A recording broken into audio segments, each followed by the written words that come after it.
L'ouvrage de la nouvelle jeunesse de l'occasion est une nouvelle pierre de la collection Les drôles de marché. Cette collection a été inaugurée par Fabienne Boudier et moi, avec un premier ouvrage qui portait sur les marchés sans foi ni loi. On continue un petit peu notre aventure, et cette fois-ci en portant notre regard sur le marché d'occasion. Et l'idée qui est toujours là, qui est toujours en toile de fond, c'est de s'intéresser à des marchés qui habituellement ne retiennent pas du tout l'attention, mais en utilisant les outils traditionnels qui consistent à analyser les marchés en profondeur. Donc, je récapitule un petit peu. Nous avons d'un côté des drôles de marchés qui sont pratiquement à la périphérie de ce que nous savons, et de l'autre, des mécanismes tout à fait traditionnels. Et cet ouvrage sur la nouvelle jeunesse de l'occasion, cet ouvrage sur l'occasion, porte sur toutes les facettes de ces biens qu'on appelle des biens d'occasion, et qui aujourd'hui à être très prégnants dans l'économie, notamment sociale et solidaire. Alors, très prégnant, ça veut dire quoi? Ça veut dire qu'aujourd'hui, on a affaire à un marché qui représente près de 8 milliards d'euros annuellement, ce qui est considérable. C'est un marché dont on ne mesure pas forcément l'ampleur parce que cela recouvre des canaux de distribution extrêmement variés, depuis les puces jusqu'au vide-grenier, en passant par le commerce électronique évidemment. Et donc, on ne mesure pas l'ampleur que cela a globalement. Et c'est l'un des apports de ce livre de s'y intéresser. Mais prégnant aussi parce que, en dehors de cet aspect économique chiffré et un peu froid, ce sont des marchés, les biens d'occasion, la seconde main, qui nous impliquent tous. Vous, nous sommes tous appelés à être acheteurs ou vendeurs sur ces marchés-là. On a déjà tous arpenté un vide-grenier, acheté ou vendu sur des sites internet nos produits usagés ou acheté des produits qui nous plaisaient. Donc, il y a une forte implication sociale, en plus de la forte implication économique. Par ailleurs, alors nous avons subi, vous et nous, un confinement en 2020 et puis une pandémie qui est encore un peu présente. Et cet événement conjoncturel a entraîné un changement structurel dans le comportement d'achat des Français. C'est un recours naturel, spontané et massif à l'occasion qui est devenu un marché presque comme un autre, malgré ces aspects différents que nous traitons dans cet ouvrage-là. Mais le confinement a rendu l'occasion légitime en France et c'est quelque chose qui est important.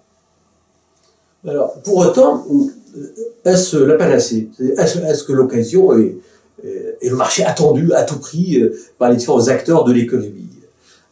On va nuancer un peu notre propos, on va nuancer un petit peu notre approche.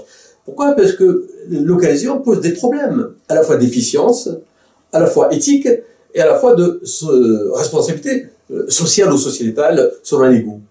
Efficient et pas du tout sûr qu'il y ait un retour sur investissement, parce que ça demande des efforts logistiques, parce qu'il n'y a pas toujours la rentabilité attendue, parce que cela suppose une implication ô combien importante des acteurs.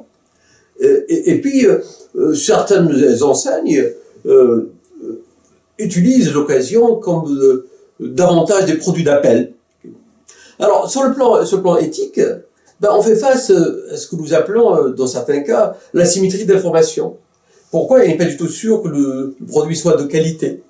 Il n'est pas du tout sûr qu'on donne tous les éléments qui permettent à l'acheteur de saisir totalement la qualité du produit.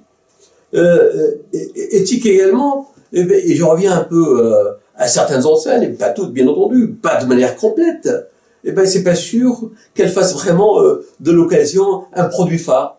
C'est de nouveau des rayons maigrichons pour attirer le consommateur vers d'autres produits, là où les marges sont davantage importantes. Et enfin, pas toujours socialement responsable. De quelle manière? Les paquets, ça multiplie les paquets, ça multiplie les emballages, ça augmente la logistique, ça augmente les déplacements. Et alors, l'empreinte écologique, elle est vraiment là, elle est vraiment au rendez-vous, c'est-à-dire on est loin des principes de l'économie sociale et solidaire pour ne prendre que cet aspect de l'économie. Alors tous ces aspects, qu'ils soient positifs ou négatifs, sont traités dans le livre La nouvelle jeunesse de l'occasion que nous avons écrit ensemble.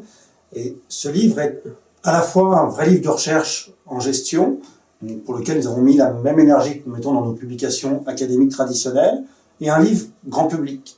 N'importe quel lecteur qui s'intéresse au marché de l'occasion, à la seconde main, qui a envie de connaître plus que les puces de Saint-Ouen ou plus que ce que fait Le Bon Coin, pourra s'y plonger avec délice. On traite vraiment tous les aspects et c'est accessible à tout le monde. Pour autant, c'est un livre pour lequel nous avons vraiment payé de notre personne l'un et l'autre, puisque pour les besoins de la recherche et de l'édition, nous sommes allés jusqu'à tenir des stands sur des vides-greniers et arpenter les allées le dimanche matin de bonne heure. On a acheté et vendu sur Le Bon Coin des disques, des vêtements, de la vaisselle, des livres, des meubles, et on a arpenté les puces. On connaît l'île sur la Sorgue de façon parfaite. Donc, c'est un livre qui nous a amené à fréquenter Emmaüs et à aller mettre nos bijoux au clou chez ma tante, ou quasiment. Donc, c'est un livre qui est vraiment réalisé avec un souci d'aller voir les choses comme elles se passent, et je pense qu'il apporte un témoignage intéressant pour le lecteur qui est curieux de connaître un peu mieux ce secteur de l'occasion. Ce livre, La nouvelle jeunesse de l'occasion, est, à notre connaissance, le seul aujourd'hui disponible qui couvre l'ensemble des canaux de distribution des biens d'occasion en France. Depuis les puces, les vides-greniers, ma tante, c'est-à-dire le crédit municipal, jusqu'au commerce électronique avec Le Bon Coin, Vinted, Vide-Dressing, CDNLP, etc. Il y a des ouvrages sur chacun de ces sujets, mais aucun ne traite l'ensemble comme nous le proposons dans ce livre-là, et je pense que c'est une originalité de livre que l'on a écrit ensemble. Justement, cette passion, cette originalité, cette implication font que nous allons continuer l'aventure. Nous sommes toujours les directeurs de la collection, mais on va travailler, nous avons travaillé, puisque c'est le travail pratiquement fini, sur d'autres ouvrages. Le premier porte sur la mort, et donc ça va être une réflexion, et puis là aussi un balayage exhaustif du marché de la mort. L'ouvrage aura peut-être pour titre La mort, un business, ou le business de la mort, et qui probablement l'ouvrage est fini, probablement sortira au début de l'année 2022. Et puis, le second ouvrage porte sur la musique, avec un titre provisoire pour l'instant, mais déjà singulier. La musique change de disque. Et donc les deux ouvrages donc continuent notre aventure, continuent notre façon de réfléchir, notre façon de travailler de manière un peu bénédictine, très fine, très proche du sujet, très proche du terrain, et avec toujours cette idée d'aborder ces marchés complètement ignorés par la communauté académique et même par la multitude d'auteurs qui travaillent sur ces sujets-là, mais surtout en utilisant les outils d'analyse propres aux sciences économiques et aux sciences de gestion.